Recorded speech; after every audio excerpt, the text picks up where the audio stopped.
Assalomu alaykum, hurmatli o'quvchilar. Bugungi darsimiz Bank Reconciliation, Suspense Accounts and Revenue haqida bo'ladi. Demak, darsimizni boshlaydigan bo'lsak, Bank Reconciliation, Suspense Accounts and Revenue. Bank Reconciliation o'zi nima? Bank Reconciliation bu ba'zida banklar va kompaniyalarning o'zlarining cash balanslari o'rtasida muammolar kelib chiqib qolishi mumkin. Shu muammolarni bartaraf etish, bu haqda faqatgina F3 da gaplashamiz va Suspense Accounts bo'lsa biz ko'rdik. Har doim ham masalan balans beryapti trial balansimiz va ba'zida balans bermay qolishi mumkin. Shu holatda suspense account ochiladi, sababi xatolar tufayli. Shu xatolarni o'rnini to'ldirib turadigan account bizda bu suspense account deb nomlanadi. Revenue ni bilasizlar, bu daromad. Ya'ni daromad qanday yozilishi kerak o'zi asli IFRS standartlariga ko'ra qachon recognize qilinadi, shu haqida gaplashib o'tamiz.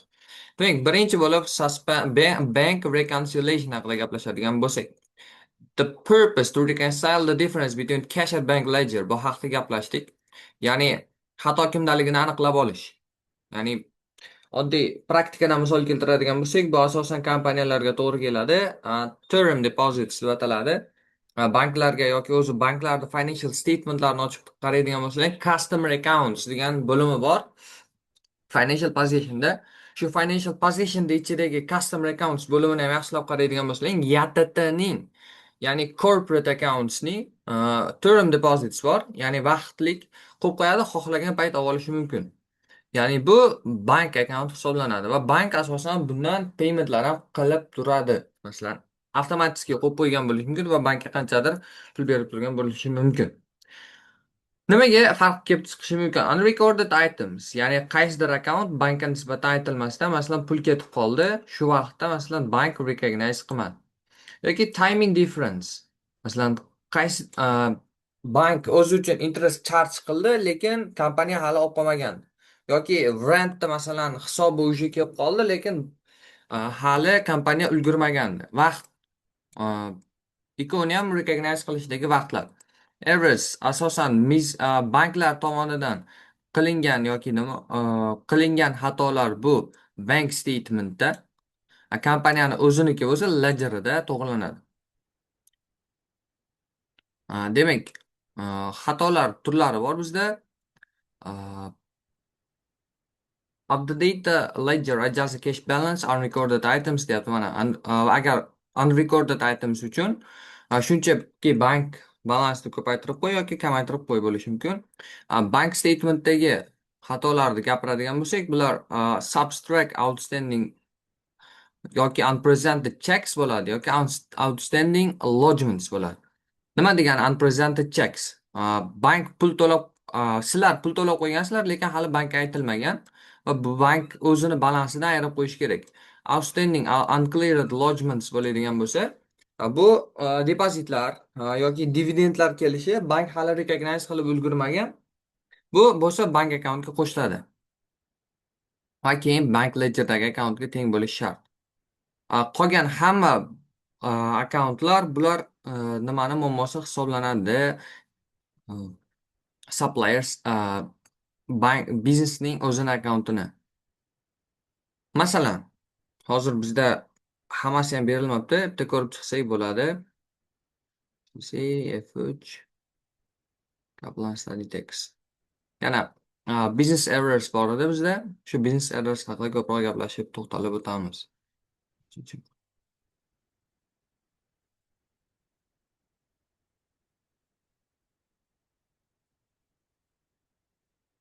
One minute.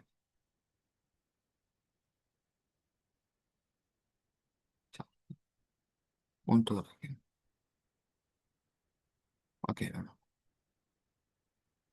Bo'lishi mumkin bo'lgan akkauntlar, mana errorlar haqida hozir ko'proq gaplashib o'tamiz.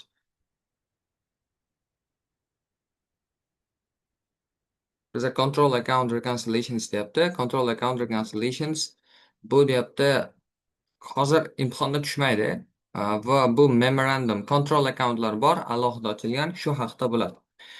Bizda hozir berilishi kerak bo'lgan informatsiya pastroqda bo'lishi kerak. Supplier statementga o'tib ketib qolyapti yo'q.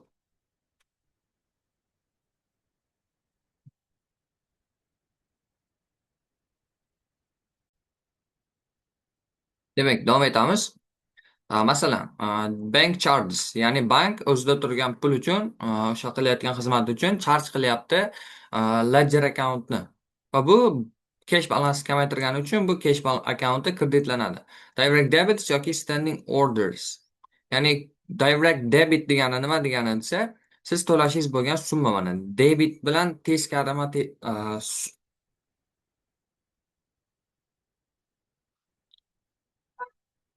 teskarima teskari yuradi. Okay. One minute. Ya'ni direct debits nima degani desa, bu biz to'lashimiz kerak bo'lgan summalar. Ya'ni debitlar expense edi bizda, to'g'rimi? Xuddi shu. Bu sizda bank balansingizni kamaytiradi. Direct kreditlarchi, direct kreditlar bo'lsa bu bank balansini oshiradi. Ya'ni kredit bilan debitni nima farqini ajratib olishingiz mumkin desa, bu ham kreditlanadi sizga. Bu kredit nima yozilardi profit or loss desa income. Shuning uchun bu income bizda cash balance ko'paytiradi. Debitda dishonored checks received from customers. Ya'ni dishonored check degan nima degani desa, customer kechroq pul to'lab qo'ygan va shuning uchun siz customerdan shu pulni endi qabul qilmayapsiz. Ya'ni sizni akkauntingizga siz akkauntga yozib qo'ygansiz, lekin yo'q qabul qilmagan. Bu masalan noto'g'ri bo'ldi deyapti. Ya'ni siz o'zingizda bor pulni chiqarib olishingiz kerak. Demak, bu ham kreditlanadi.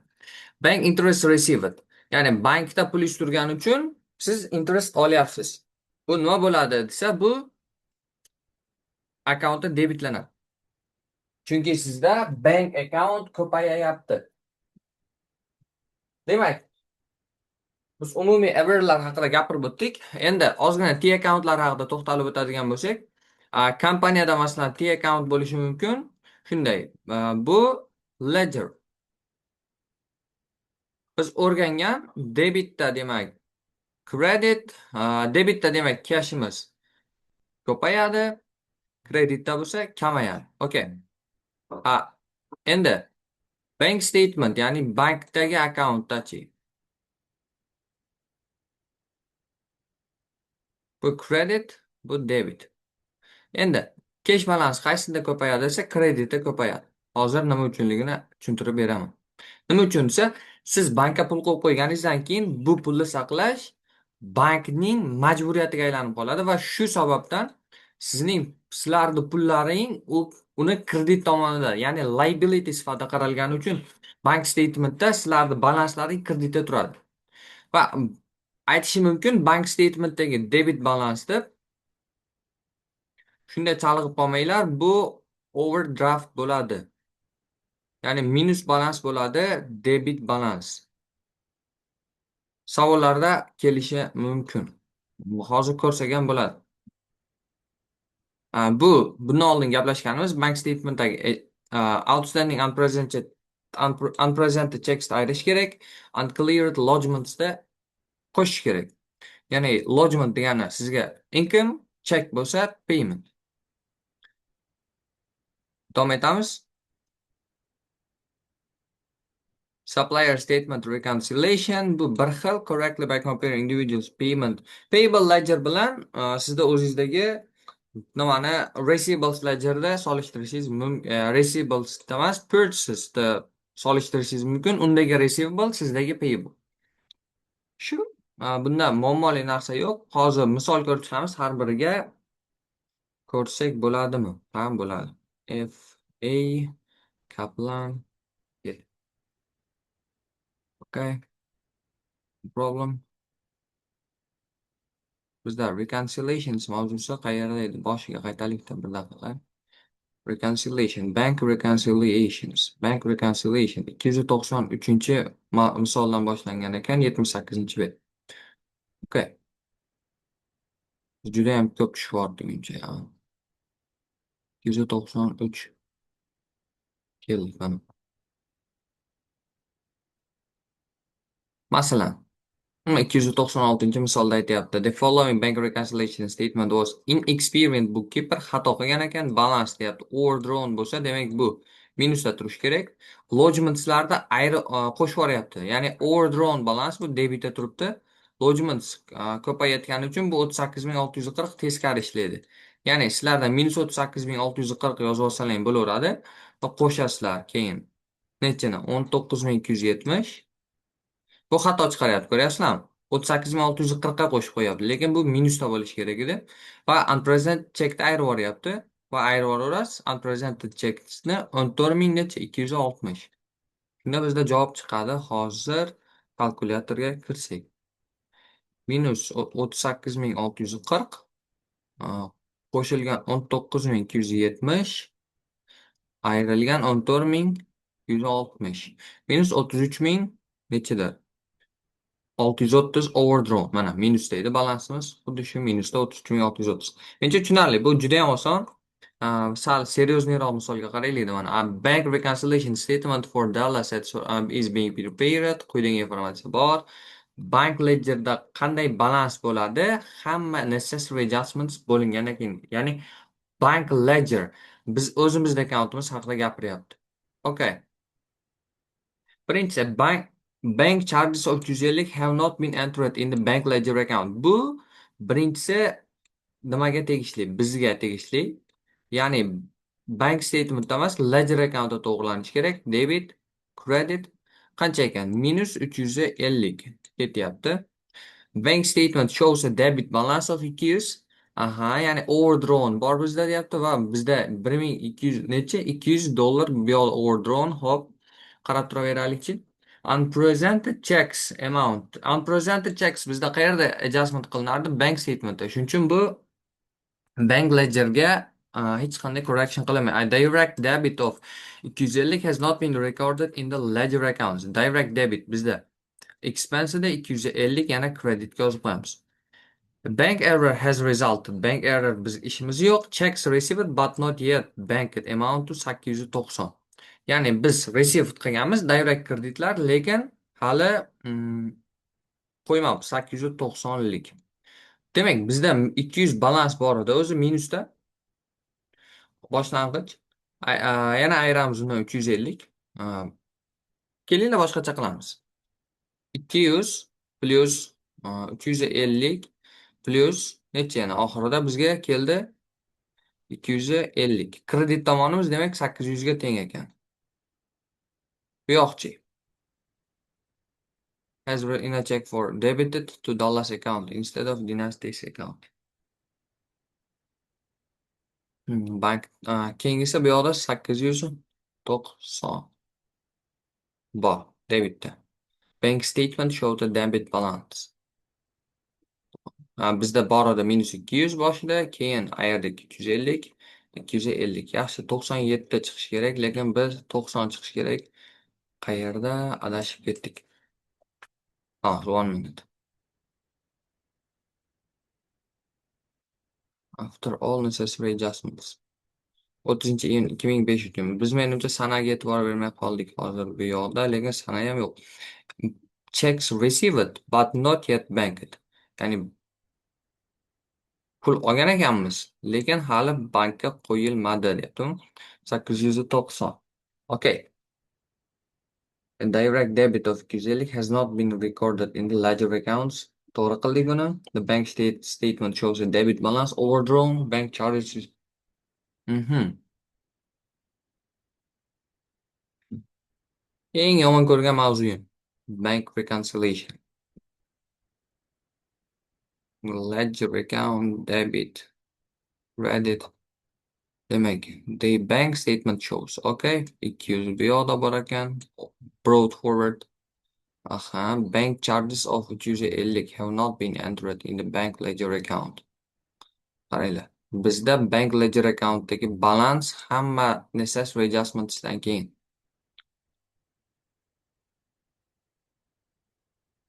Men sal boshqacha qilgan bo'lardim bunda, yondashishda. Hozir. Bizda shunaqangi misollar keladi. Ba'zida bank statementdan turib olishimiz yoki to'g'ridan-to'g'ri kreditga qaytishimiz. Men bank statementni tanladim. Va baribir bank statementdan balansi ham nima bilan bir xil bo'ladi. Debit va credit. 200 bizda bor edi. Okay, bank charges bu bizga kerak emas. Unpresented checks bu bizda bo'ladi 1250. A bank error has resulted in a check. In a check for $90,000 being debited. Ya'ni debitlab yuboryapti $97 Dallaning akkauntiga Dynasty degan boshqa odamni akkauntini o'rniga qilishdan ko'ra.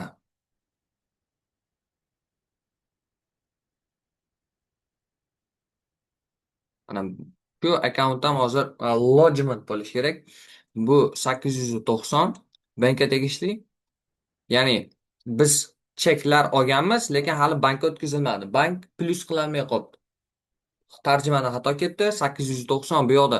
Demak, qaranglar. Dallaning akkauntini debitlab qo'ygan bu yoqda 97 qilib. Nima qilish kerak? Buni kreditlab qo'yamiz qaytarib. Nimaga? Chunki uni balansi -97 ga kirib qolgan. +97 bo'lmasligi kerak edi. Navrot hech qanday nol effekt berish kerak edi. Hozirgi qo'shgan bu yoqqa 97 imiz nol effekt beryapti. Endi ko'raylikchi.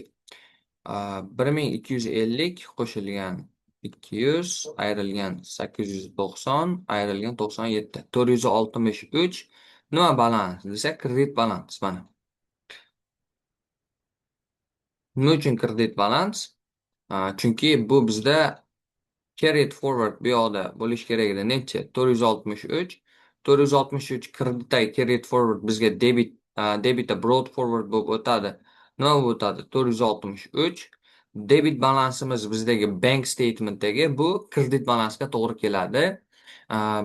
Ledger accountda. Ba'zida shunaqa bank statementdan kelishlangan to'g'riroq bo'ladi. Sizlarda o'zlaring uchun. Ya'ni ma'nosi nima? Ikkovida ham oxirida baribir bir xil balans chiqadi. Men shunchaki bank statementdan kelishni afzal ko'rdim xolos. Nima siz kelsa ham bo'laverardi buni qo'shmasdan. Ikkinchi yo'lni ham ko'rsatib beray bo'lmasa. Bank charges bu bizda bor edi mana credit balance 200. Hop, bank statement shows 200, unpresented checks bu bizga tegishli emas. Okay, buni oldik. Bank charge 350. Aha. A direct debit of has not been recorded. Direct debit qancha bizda? In the ledger account.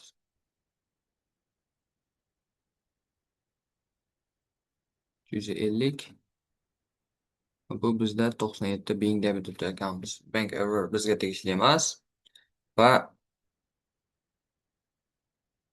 bizda bo'lishi mumkin bo'lgan direct debit bu yana necha? 250.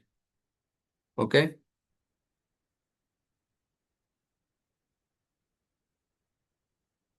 Bank ledger account, bank ledger va debit balance. Bu bizga tegishli bo'lmagani uchun ishlatilmaymiz ekan shu javobni.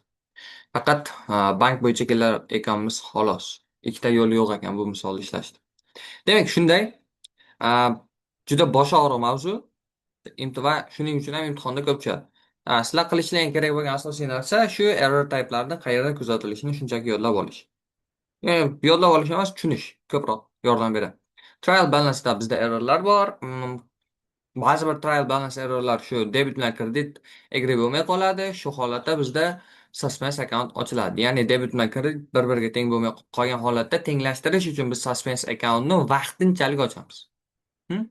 Va lekin hali ham trial balans qilib turib, masalan, balans qilib turgan holatda ham bizda xatolar bo'lishi mumkin. Nima desa omission. Qaysidir account tushib qolishi, ya'ni completely missing. Commission. Record in the wrong account. Masalan, debitning wages rent o'rniga. Biz to'g'ri qilyapmiz masalan. Same expense, ya'ni expense'da yozishimiz kerak, lekin boshqa joyda yozib qo'yapmiz. Masalan, wages'da rental expense deb yozib qo'yishimiz. Xatomi? Xato. Ya'ni administrative expense'da o'zgartirib tashlashi mumkin. Principal bo'lishi mumkin. Ya'ni wrong type of account. Mana repairs'ni non-current assets deb yozish. Ya'ni endi qaranglar. Bundan oldingisida debitda expense bir xil elementdagi xato edi, expense'lar turidagi xato endi debit balanslilar orasida xato bo'lyapti. Masalan, ya'ni expense account siz aktiv deb yozib yuborishingiz. Ya'ni u ham ikkovi ham debitlanadi, lekin ikkovi ham lekin rezultat har xil. Ya'ni expense sizda profit to'lashda xarajat kamaytirib, aktivlaringizni ham kamaytirsa, non-current asset bu aktivlarni ko'paytirib yuborishiga va ba'zi bir xarajatlarni ko'rinmasligi oqibatida profitni ko'paytirishga olib ketadi. Original entry correct accounts but used with the wrong amount. Ya'ni masalan sizda bor edi, qancha yozishingiz kerak edi? 163 balans yozishingiz kerak, lekin siz 1630 yozib yubordingiz ikkita. Shu transposition error yoki aytiladi original entry. Javobni berishdagi xatolik. Davom etamiz. Reversal. Masalan, okey. Aytishimiz mumkin. Masalan, debitda siz yozishingiz kerak edi cash, kreditda masalan income. Siz yozib yubordingiz debitda masalan. Commission deylik, mana commission. Eh, nima qildim men? Nima deydi-ku? Okay.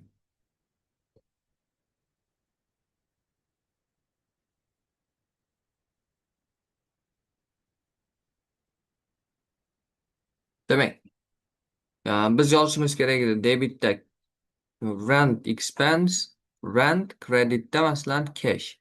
Ya'ni cashdan rental expense to'layapmiz. Lekin yozib qo'ydingiz debit cash, credit nima bo'ldi? Rent. Ya'ni siz rental income yozib qo'ydingiz. Bu reversal, ya'ni teskarisi bo'lib ketadi va yeyishib ketib qolganini hisobiga bu sizda ko'rinmaydi, lekin bu ham baribir xatoga kiradi.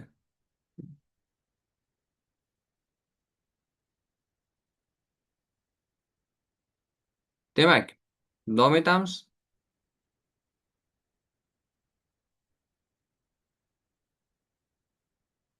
Lazerni yutqazganmiz hammamiz.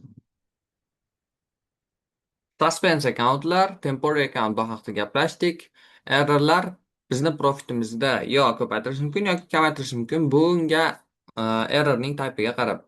Ular oson, buni ham bitta ko'rib chiqsak bo'ladi oxirida. Demak, bizda eng oxirgi ma- ma'lumotimiz bu revenue recognition. Bizda revenue recognition 5 ta step bor. Identify the contract with the customer, separate performance obligations va determine the transaction price.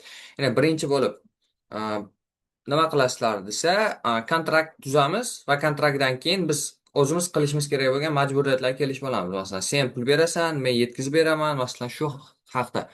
Qanchaga tushish haqida gaplashamiz va undan keyin har bir obligation, ya'ni majburiyatimizga qarab narx qancha bo'lyapti, shuni gaplashamiz va oxirida biz revenue ni recognize qilamiz hamma ish tugagandan keyin. Agar ishlab chiqaruvchi biznes bo'lsa, kompaniya mahsulotini o'zini customerga o'tkazib bergandan keyingi step.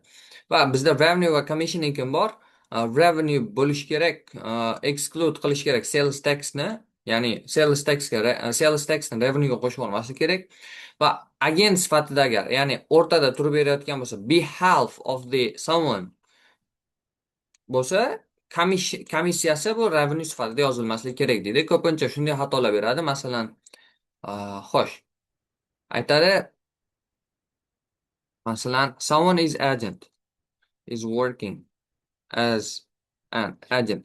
Ya'ni qanday desa, ikki tomon uchun xolis odam sifatida turibdi va uni tovarini olib, buni pulini olib bir-biriga o'tkazib berish kerak. Va komissiya necha foiz? 10% masalan. Revenue orada o'tkazilma qancha bo'lyapti? 10 million. Shu paytda revenueni qancha yozadi bu desa 1 million. Nimaga? Chunki bu 1 millionni lik ish qildi xolos. Ya'ni bunga 1 million tegish kerak edi. Lekin ko'pincha savollarda ular 10 million yozdirib qo'yib, xato sifatida beradi. Demak, mavzumiz shundan iborat edi.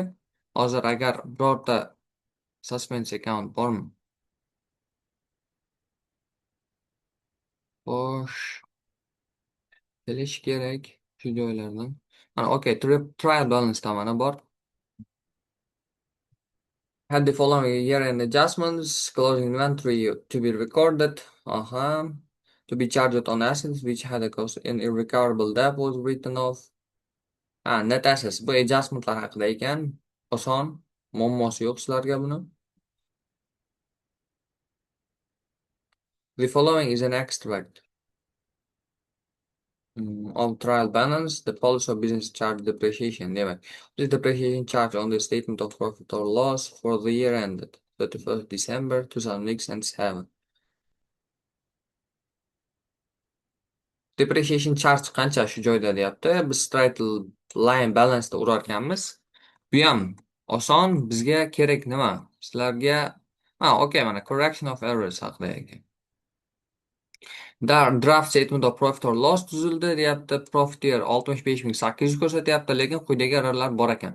2000 received from a credit customer deyapti, general ledgerdan qolib ketibdi. Okey, bu bizda profitga ta'sir qilmaydi, aldash uchun beryapti. Ya'ni bu cashga ta'sir qiladi. Sales invoice 8000lik deyapti, 9000 sifatida yozildi. Okay.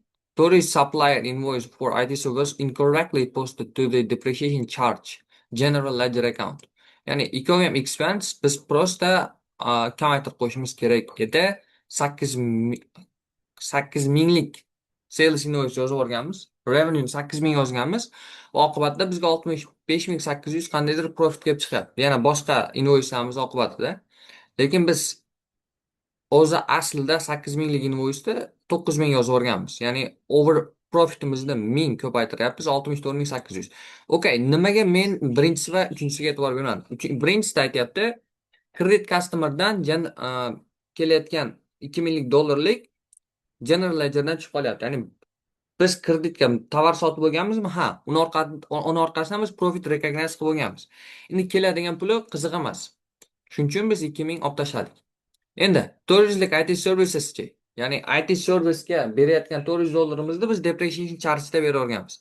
Expense'lar shunchaki bu error type'imiz bo'lyapti. Qanday edi desa, hozir nomi ham men to'liq esim hozir mana qaytsak, bu bizda commission, ya'ni commission the recorded the wrong account.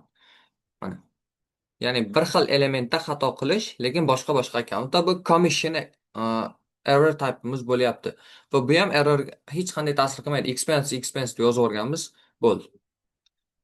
Shu bilan darsimiz tamom. Hurmatli o'quvchilar, xayr, charchamanglar, sog' bo'ling.